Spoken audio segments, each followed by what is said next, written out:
नमस्कार साथियों आज की इस वीडियो में हम आरपीएफ कांस्टेबल एग्जाम 2025 के सिलेबस को देखते हुए जीके जीएस और करंट अफेयर्स के महत्वपूर्ण प्रश्नों को देखने वाले हैं। जी हाँ, आपके एग्जाम का जो पैटर्न है उस पैटर्न के हिसाब से जो है जीके जीएस और करंट अफेयर्स के प्रश्नों को आज के इस वीडियो में हम लोग देखने वाले हैं। वीडियो बिल्कुल स्किप मत करिएगा, कंप्लीट देखिएगा और लाइक भी कर दीजिएगा। चैनल पर नए हैं तो सब्सक्राइब भी जरूर से कर लीजिएगा। चलिए प्रश्नों का सिलसिला शुरू करते हैं और देखते हैं। पहला प्रश्न ही करंट अफेयर से संबंधित है।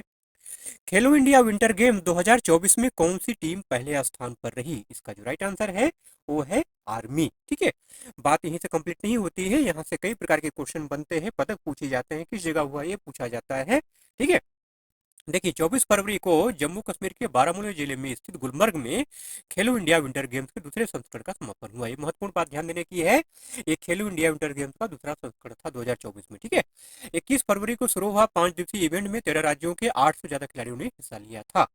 खेलो इंडिया विंटर गेम्स 2024 में आर्मी की टीम ने 10 गोल्ड मेडल के साथ पहला स्थान हासिल किया था। वहीं दूसरे नंबर पर जो है 9 गोल्ड मेडल के साथ कर्नाटक की टीम रही। तीसरे नंबर पे 7 गोल्ड मेडल के साथ महाराष्ट्र रहा। चौथे नंबर पर 4 गोल्ड के साथ हिमाचल प्रदेश रहा। ठीक है, और पांचवें नंबर पर 3 गोल्ड के साथ उत्तराखंड रहा। ठीक है मेरे भाई, आइए अगले प्रश्न पे चलते हैं। अगला प्रश्न है कि फरवरी 2024 में दादा साहब फाल्के अवार्ड 2024 का आयोजन कहाँ किया गया था? तो इसका जो राइट आंसर है वो है मुंबई। ठीक है, बात यही पे कंप्लीट नहीं होती है। दादा साहब फाल्के अवार्ड की अगर बात हो रही है, बहुत ही महत्वपूर्ण अवार्ड है भारत का जो है। ठीक है, इससे बहुत सारे क्वेश्चन बनते हैं, किस फिल्म को मिला, किस कलाकार को मिला, ठीक है, किस गीत को मिला, ऐसे इस तरह से बहुत सारे क्वेश्चन बनते हैं। तो जहां तक संभव है उतना हम देखने का प्रयास करेंगे। ठीक है, देखिए 20 फरवरी 2024 को मुंबई के ताज लैंड एंड में दादा साहब फाल्के इंटरनेशनल अवार्ड 2024 का आयोजन किया गया था। ठीक है, इस वर्ष मतलब 2024 में शाहरुख खान को फिल्म जवान के लिए बेस्ट एक्टर के अवार्ड से नवाजा गया था। पूछा जा सकता है आपसे जो है कि दादा साहब फाल्के अवार्ड 2024 में किस अभिनेता को बेस्ट एक्टर के अवार्ड से नवाजा गया था? तो जवान फिल्म के लिए शाहरुख खान को दिया गया था। ठीक है, शाहरुख खान की फिल्म जवान को बेस्ट फिल्म का भी अवार्ड मिला था। रणवीर मुखर्जी की film Mrs Chatterjee versus north के लिए बेस्ट एक्ट्रेस के अवार्ड से सम्मानित किया गया था।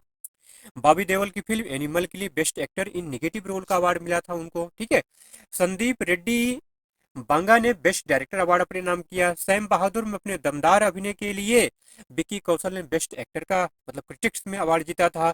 करीना कपूर खान को क्रिटिक्स बेस्ट एक्ट्रेस के लिए अवार्ड दिया गया था। ठीक है, नयन तारा को best most versatile actress of the year के अवार्ड सम्मानित किया गया। वहीं शाहिद कपूर को बेस्ट एक्टर इन वेब सीरीज के अवार्ड से नवाजा गया था। ठीक है मेरे भाई, चलिए अगला प्रश्न है कि ब्रह्म समाज की स्थापना किसने की? बहुत ही महत्वपूर्ण क्वेश्चन है, बार बार पूछा जाता है और आसान सा आंसर है राजा राम मोहन राय। आपको सबको पता होगा। ठीक है, लेकिन इसके पीछे की जो कहानी है उसको भी थोड़ा सा जान लेते हैं, खाली बात यहीं पे खत्म नहीं होती है। देखिए ब्रह्म समाज के संस्थापक राजा राम मोहन राय ने सती प्रथा के विरुद्ध समाज को जागरूक किया था। अब यहाँ से क्वेश्चन बनता है कि उस समय गवर्नर जनरल कौन था? ठीक है, तो ब्रिटिश शासित भारत के पहले governor general Lord William Bentinck ने 4 दिसंबर 1829 में सती प्रथा को प्रतिबंधित कर दिया था राजा राम मोहन राय के प्रयासों से। ठीक है, प्रारंभ में यह कानून केवल बंगाल प्रेसिडेंसी में लागू किया गया था। 1830 ईस्वी में यह नियम बंबई और मद्रास प्रेसिडेंसी में भी लागू कर दिया गया। ठीक है मेरे भाई, अगला प्रश्न है कि मौलिक कर्तव्य किस समिति की सिफारिश पर जोड़ा गया था? कोई ऐसा शिफ्ट नहीं है जहां मौलिक कर्तव्य पे क्वेश्चन ना आता हो। ठीक है, तो सरदार स्वर्ण सिंह समिति इसका राइट आंसर है। बात यहीं पे कंप्लीट नहीं होती है, आइए इसके बारे में हम फिर से एक बार डिटेल में जान लेते हैं। देखिए भारतीय संविधान में मौलिक कर्तव्यों को शामिल करने की सिफारिश स्वर्ण सिंह समिति ने किया था। ठीक है, पिछले दिनों आपसे क्वेश्चन पूछा गया था कि उस समय किसकी सरकार थी? ठीक है, किस प्रधानमंत्री के कार्यकाल में मौलिक कर्तव्यों को संविधान में शामिल किया गया था? तो पूर्व प्रधानमंत्री श्रीमती इंदिरा गांधी। ठीक है, उसमें आपका इमरजेंसी लगा हुआ था, तो इमरजेंसी की जरूरतों को पूरा करने के लिए मौलिक कर्तव्यों को सरदार स्वर्ण सिंह समिति की सिफारिशों के आधार पर संविधान में लागू किया गया था। ठीक है, वर्ष 1976 में कांग्रेस सरकार ने इस सिफारिश को मान करके 42वें संवैधानिक संशोधन के जरिए मौलिक कर्तव्यों को संविधान में जोड़ा था। मौलिक कर्तव्यों को संविधान के भाग 4A में जोड़ा गया था।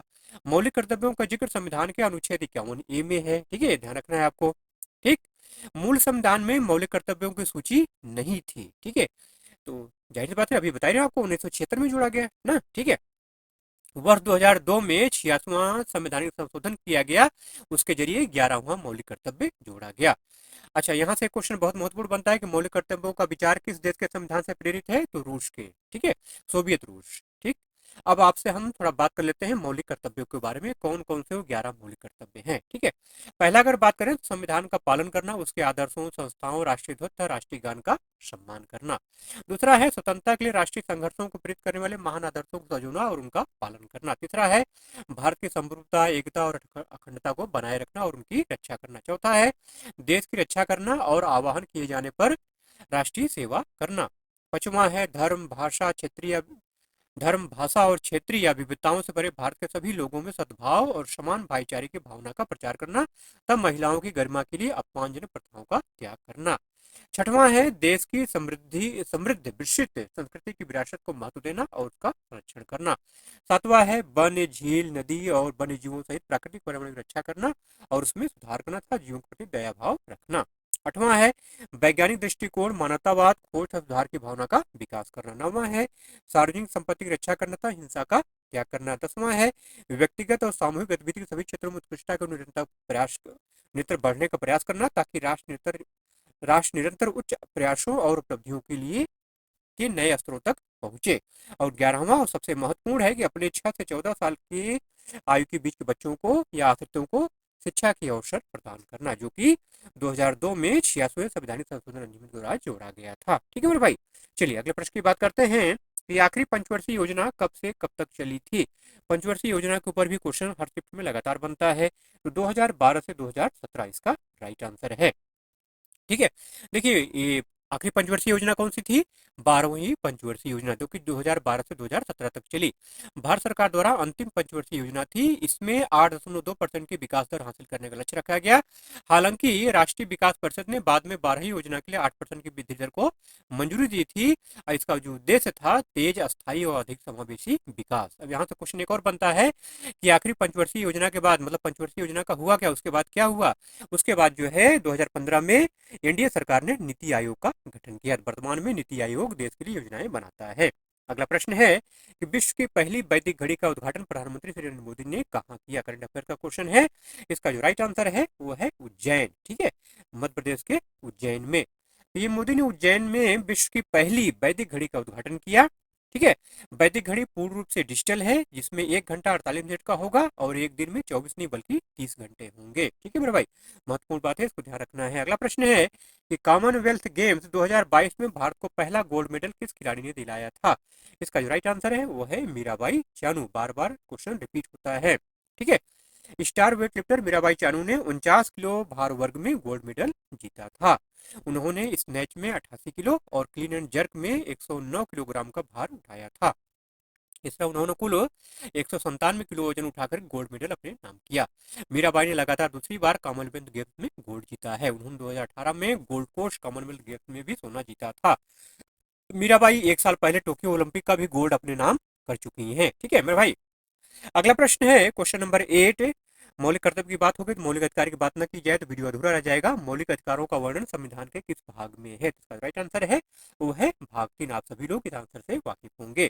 ठीक है, आइए हम मौलिक कर्तव्य के बारे में, मौलिक अधिकारों के बारे में डिटेल में बात कर लेते हैं। देखिए, भारतीय संविधान के भाग 3 अनुच्छेद 12 से 35 में मौलिक अधिकारों का वर्णन है। ठीक है, संविधान में मौलिक अधिकारों की 6 संख्या कितनी है, 6 संख्या है। मतलब मौलिक अधिकार कितने हैं, 6 हैं। कौन कौन से, समानता का अधिकार अनुच्छेद 14 से 18, स्वतंत्रता का अधिकार अनुच्छेद 19 से 22, शोषण के विरुद्ध अधिकार अनुच्छेद 23 से 24, धर्म की स्वतंत्रता का अधिकार अनुच्छेद 25 से 28, सांस्कृतिक और शैक्षणिक अधिकार अनुच्छेद 29 से 30, संवैधानिक उपचारों का अधिकार अनुच्छेद 32। ठीक है, मूल रूप से मौलिक अधिकारों में शामिल संपत्ति का अधिकार जो है 44वें संविधान संशोधन 1978 में जो हुआ था, इसको मौलिक अधिकारों की सूची से हटा दिया गया और इसे संविधान के भाग इसमें 12 में अनुच्छेद 301 के तहत एक सामान्य संवैधानिक अधिकार बना दिया गया। ठीक है मेरे भाई, बहुत महत्वपूर्ण बात है, ये आपसे अक्सर पूछा जाता है। ठीक है, अगला प्रश्न है कि हैदराबाद में स्थित स्टेचू ऑफ इक्वलिटी का संबंध किस संत से है। जिसका राइट आंसर है वो है श्री रामानुजाचार्य। श्री रामानुजाचार्य का जन्म 1017 में श्री पेराम्बदूर तमिलनाडु में एक ब्राह्मण परिवार में हुआ था। हैदराबाद में स्थित स्टेचू ऑफ इक्वलिटी 216 फीट ऊंची मूर्ति है। यह मूर्ति 11वीं सदी के दार्शनिक रामानुज जी को समर्पित है। अगला प्रश्न है कि एलपीजी मॉडल क्या है। एलपीजी मॉडल का मतलब उदारीकरण, निजीकरण और वैश्वीकरण। उदारीकरण, निजीकरण, वैश्वीकरण मतलब लिबराइजेशन, प्राइवेटाइजेशन और ग्लोबलाइजेशन, जो भारत में 1990 के दशक में आर्थिक सुधारों के लिए एक महत्वपूर्ण नीतिगत ढांचा था। अब यहाँ से क्वेश्चन एक बनता है कि उस समय प्रधानमंत्री कौन थे, वित्त मंत्री कौन थे? तो उसमें डॉक्टर मनमोहन सिंह वित्त मंत्री थे और नरसिम्हा राव प्रधानमंत्री थे, कांग्रेस की सरकार थी। ठीक है, देश को जो है गरीबी से उबारने के लिए ये डॉक्टर मनमोहन सिंह के दिमाग की उपज थी एलपीजी मॉडल। ठीक है, अगला प्रश्न है कि गौतम बुद्ध का जन्म किस वंश में हुआ था? इसका राइट आंसर है वो है शाक्य वंश। ठीक है, गौतम बुद्ध का जन्म लुम्बिनी में 563 ईसा पूर्व अनार्य शाक्य कुल के राजा शुद्धोधन के घर में हुआ था। उनकी मां का नाम महामाया था, जो कि कोली वंश थी। इनके जन्म के 7 दिन बाद ही इनकी मां का निधन हो गया। तो पालन किसने किया? इनका पालन जो है महारानी की छोटी सगी बहन महाप्रजापति गौतमी ने किया था। ठीक है, अब एक महत्वपूर्ण क्वेश्चन यहाँ से बनता है कि महात्मा बुद्ध को ज्ञान कहाँ प्राप्त हुआ था, उन्होंने अपना पहला उपदेश कहाँ दिया था, उनकी मृत्यु कहाँ हुई थी। ठीक है, ये सारे क्वेश्चन यहाँ से बनते हैं। तो बोध गया बिहार में बोधि वृक्ष के नीचे महात्मा बुद्ध को ज्ञान की प्राप्ति हुई थी और वहाँ वे सिद्धार्थ गौतम से भगवान बुद्ध बन गए। यहाँ से क्वेश्चन एक और बनता है कि भगवान बुद्ध के बचपन का नाम क्या था? तो सिद्धार्थ गौतम। उनकी मृत्यु जो है 483 ईसा पूर्व कुशीनगर में हुई थी। उन्होंने अपना पहला उपदेश कहाँ दिया था? उन्होंने अपना पहला उपदेश सारनाथ वाराणसी में दिया था। ठीक है मेरे भाई, अगला प्रश्न है कि माई एक्सपेरिमेंट विथ ट्रुथ किसकी रचना है? एम के गांधी, मोहनदास करमचंद गांधी, महात्मा गांधी इसका राइट आंसर है। ठीक है, आइए थोड़ा सा डिटेल में बात कर लेते हैं महात्मा गांधी के बारे में। देखिए 9 जनवरी 1915 को महात्मा गांधी दक्षिण अफ्रीका से भारत लौटे थे। ठीक है, वे मुंबई के अपोलो बंदरगाह पर उतरे थे। ठीक है, महात्मा गांधी दक्षिण अफ्रीका में 1893 से लेकर के 1914 तक वहां रहे। ठीक है, महात्मा गांधी के जो राजनीतिक गुरु थे वो गोपाल कृष्ण गोखले थे। ठीक है, तो 9 जनवरी को चूंकि महात्मा गांधी दक्षिण अफ्रीका से भारत वापस लौटे थे, इसलिए 9 जनवरी को प्रवासी भारतीय दिवस के रूप में मनाया जाता है। ठीक है, आंदोलन की अगर बात करें तो महात्मा गांधी ने भारत में सबसे पहला आंदोलन उन्होंने किया वो बिहार के चंपारण जिले में चंपारण सत्याग्रह किया। ठीक है, उसके बाद उन्होंने जो है, अच्छा यहाँ से क्वेश्चन और बन सकता है आपका कि उन्होंने सत्याग्रह की कल्पना कहाँ से की थी? तो सत्याग्रह की कल्पना उन्होंने 1906 में दक्षिण अफ्रीका से की थी। ठीक है, 12 मार्च 1930 को साबरमती आश्रम से डांडी मार्च तक उन्होंने पैदल मार्च निकाला था।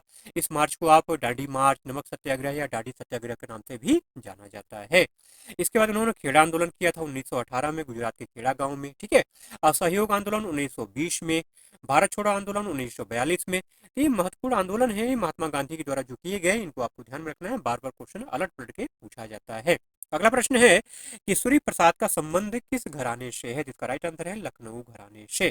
ठीक है, वही अगर कुछ और महत्वपूर्ण संगीतकारों की बात करें तो पंडित भीमसेन जोशी हैं, किराना घराने से है। पंडित जसराज हैं, मेवाती घराना। पंडित रामाश्रय झा, रामपुर सहसवान घराना। ठीक है, पंडित मल्लिकार्जुन मंसूर, जयपुर अतरौली घराना। पंडित अजय पोहनकर, किराना घराना। पंडित बिरजू महाराज, लखनऊ घराना। ठीक है, तो ये आपको सब चीजें ध्यान में रखनी है। ठीक है, अगला प्रश्न है कि तीसरा गोलमेज सम्मेलन किस रिपोर्ट पर चर्चा करने के लिए हुआ था? तो साइमन कमीशन इसका राइट आंसर है। जी हाँ, तीसरा गोलमेज सम्मेलन 17 नवंबर 1932 से 24 दिसंबर 1932 के बीच लंदन में आयोजित हुआ था। यह सम्मेलन साइमन कमीशन की रिपोर्ट पर चर्चा करने के लिए आयोजित किया गया था, लेकिन इस सम्मेलन में भारतीय राष्ट्रीय कांग्रेस और गांधी जी शामिल नहीं हुए थे। शामिल कौन हुआ? उदारवादी नेता तेज बहादुर सप्रू और दलित नेता BR अम्बेडकर शामिल हुए थे। ठीक है, अगला प्रश्न है कि राज तरंगिणी किसकी रचना है? इसका राइट आंसर है वो है कल्हड़। ठीक है, अक्सर पूछा जाता है कि राज तरंगिणी का अर्थ क्या है। देखिए राज तरंगिणी जो है कल्हड़ द्वारा रचित एक संस्कृत ग्रंथ है। इसका जो शाब्दिक अर्थ होता है वो है राजाओं की नदी, मतलब राजाओं का इतिहास या समय प्रवाह। यह कविता के रूप में है ग्रंथ और इसकी रचना 1148 से 1149 के बीच हुआ था। ठीक है, अगला प्रश्न है कि किस मुगल शासक ने आलमगीर की उपाधि धारण की थी? इसका राइट आंसर है औरंगजेब। ठीक है, औरंगजेब को मुस्लिम प्रजा ने आलमगीर की उपाधि दी थी, इसका मतलब है विश्व विजेता। औरंगजेब कौन था? औरंगजेब शाहजहां और मुमताज महल का बेटा था। औरंगजेब ने 1658 से 1707 तक शासन किया। औरंगजेब ने 1675 में सिखों के 9वें गुरु तेज बहादुर को पकड़ लिया था।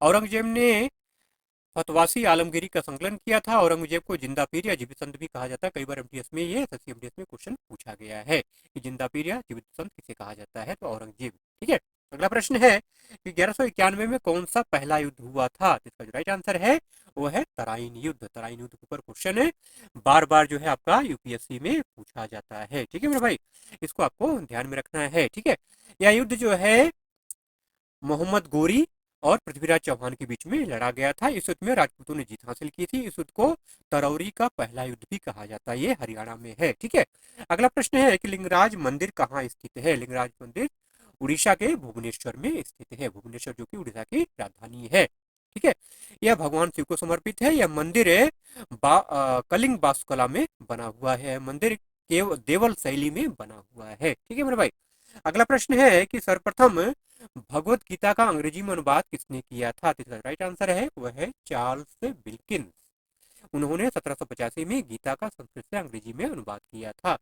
यह संस्कृत किसी भी यूरोपीय भाषा में अनुवाद होने वाला, मतलब यह संस्कृत किसी भी यूरोपीय भाषा में होने वाला पहला अनुवाद था। बहुत महत्वपूर्ण बात है, ध्यान रखना है आपको ये। ठीक है, कोलकाता के तत्कालीन गवर्नर जनरल वारेन हेस्टिंग ने उन्हें काशी जाकर काशीनाथ भट्टाचार्य से संस्कृत सीखने और गीता के अनुवाद के लिए प्रेरित किया था। ठीक है, आज का अंतिम प्रश्न है कि वर्ष 2023 में किस क्रिकेटर को पर्पल कैप से सम्मानित किया गया था? इसका राइट आंसर है वो है मोहम्मद शमी।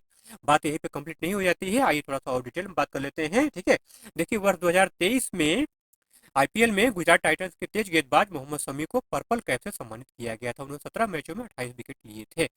अब बात यहाँ से क्वेश्चन एक और बनता है कि पर्पल कैप किसे दिया जाता है? तो आईपीएल में सबसे ज्यादा विकेट लेने वाले गेंदबाज को हर साल पर्पल कैप से सम्मानित किया जाता है। साल 2008 में आईपीएल की शुरुआत से यह चलन जारी है। अब बात आती है ऑरेंज कैप की। तो ऑरेंज कैप गुजरात टाइटंस के शुभमन गिल ने 17 मैचों में 890 रन बना करके प्राप्त किया था। ठीक है, ऑरेंज कैप किसको दिया जाता है? सर्वाधिक रन बनाने वाले खिलाड़ी को। आईपीएल जो ये है मैच चेन्नई सुपर किंग लगातार 5वीं बार आईपीएल टाइटन अपने नाम किया था। ठीक है, आईपीएल में पर्पल कैप जीतने वाले कुछ और खिलाड़ी हैं, ईयर की तो उनको जान लीजिए आप जो है। 2021 में हर्षल पटेल को, ठीक है, जो कि रॉयल चैलेंजर बेंगलुरु के थे। 2022 में यूरेन चहल को, राजस्थान रॉयल्स के थे।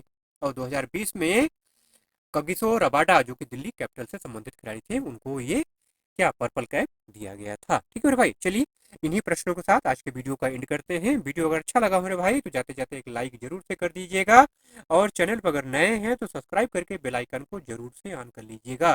ठीक है, चलिए मिलते हैं अगले वीडियो में ऐसे ही कंटेंट के साथ। तब तक के लिए जय हिंद।